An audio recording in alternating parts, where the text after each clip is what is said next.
Ciao a tutti e benvenuti! Siete pronti a scoprire i segreti della grammatica italiana in modo facile e divertente? Oggi non studieremo regole complicate, ma impareremo le frasi essenziali per cavarcela in ogni situazione della vita quotidiana. Forza, cominciamo!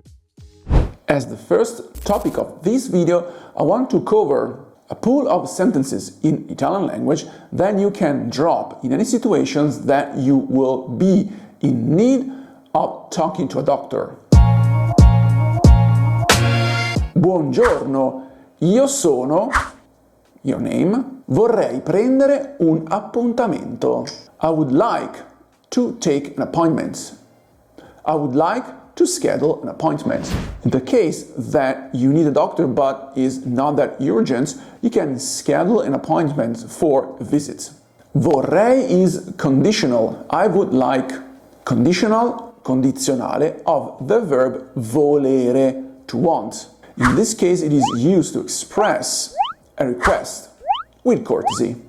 Prendere, to take in its infinitive mood. Un appuntamento, it is similar to English, an appointment.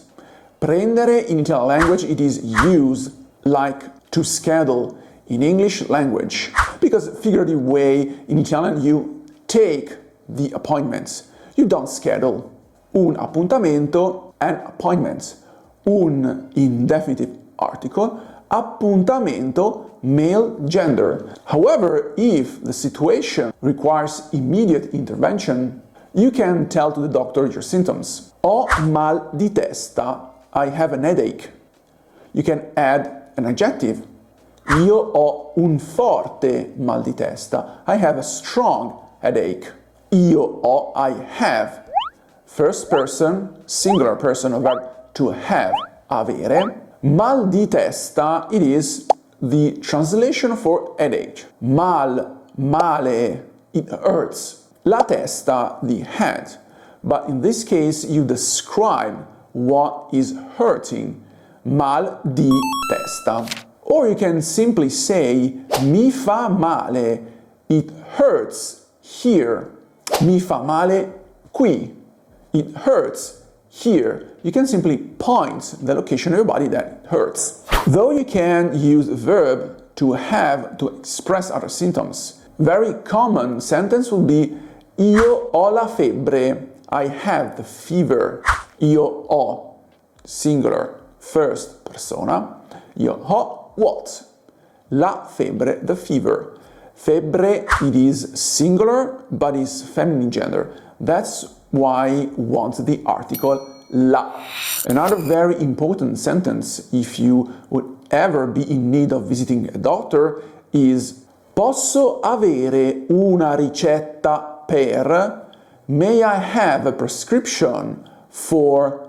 Posso, it is the first singular persona of the verb potere. In this case, it is used to ask for a polite request. Posso avere, may I have. Posso is the Italian modal verb that introduces the verb avere, having, a prescription. Una ricetta. Ricetta is feminine gender. That's why once una, it's indefinite article. Second topic is how to behave in any kind of shop. If you maybe visit a doctor and you need to go to the pharmacy, or simply you want to go to a shop, supermarket, or whatever, you probably need a pool of sentences that will be very helpful. Buongiorno or buonasera. Again, it is a very good manner to introduce yourself to the owner or the clerk, and then making your requests. The bread and butter is vorrei, I would like. Io vorrei, it is condizionale presente of the verb volere, to want. Even in this case, it is used to express a request. Condizionale presente, in a matter of fact, it is used in Italian language to express a desire or a formal request. A polite request expresses a wish in a very gentle way. Io vorrei, and you add whatever you want. With this specific sentence, very simple, but very effective, you could ask for anything you need in every given shop in Italy. For instance, io vorrei l'aspirina. I would like the aspirin. Io vorrei questo farmaco. I would like this drug. You can show to the owner of the shop what you need. As well, it could be useful to ask for the price. Quanto costa? How much? I link here another useful video I made about how to ask for a price in Italian language, but for now, you need to know that quanto costa, it is a very effective way to know the price in euros. If you want to sound more Italianish, you can add demonstrative adjectives. Again, below in the linked videos, you can find a pretty complete video I made about questo, quello, quanto costa, quello, how much for that. In a grocery store or a supermarket, you can ask for the positioning of some goods. Dov'è il latte? Where's the milk? Where the milk is located. Dov'è, it is contracted form for dove è. Dove is where, and è, of course, is the verb to be. Where is it? Dove. Remember that in Italian language, when you form the question, you don't have to switch subject and verb, but the sentence remains structured in the same way you formulate positive sentences. Dov'è? Where is it? But bonus tip for genius speakers. Il latte is masculine in gender and it is singular, but when you ask for plural things like the eggs, le uova, even though it ends with vowel a, it is considered plural. So it wants the plural article. And when you ask for plural things, everything must be turned into plural. Dove sono loro? Them. Loro sono, them are.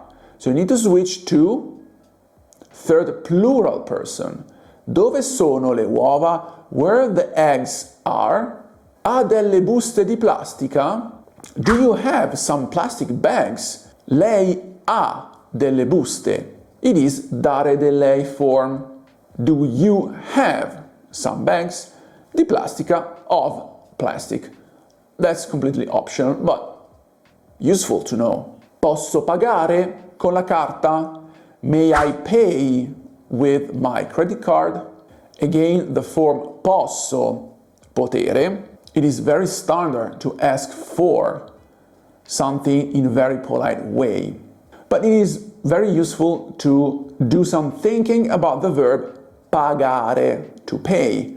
Well, actually, it is very common to use this verb in Italian language, meaning that pagare translates every action of paying with money. Posso pagare? May I pay? With what? The mean is the card. Con la carta. Con is the preposition, the correct preposition for these complements that introduces the mean, how you intend to pay. La carta, because carta is feminine, and singular, la carta. Because nowadays, even in Italy, it is way diffused the electronic payment method. However, some small shops and grocery stores may not accept credit cards or debit cards, and they will only accept cash. Again, it is very rare in 2025 that you go to Italy and you cannot use your credit card.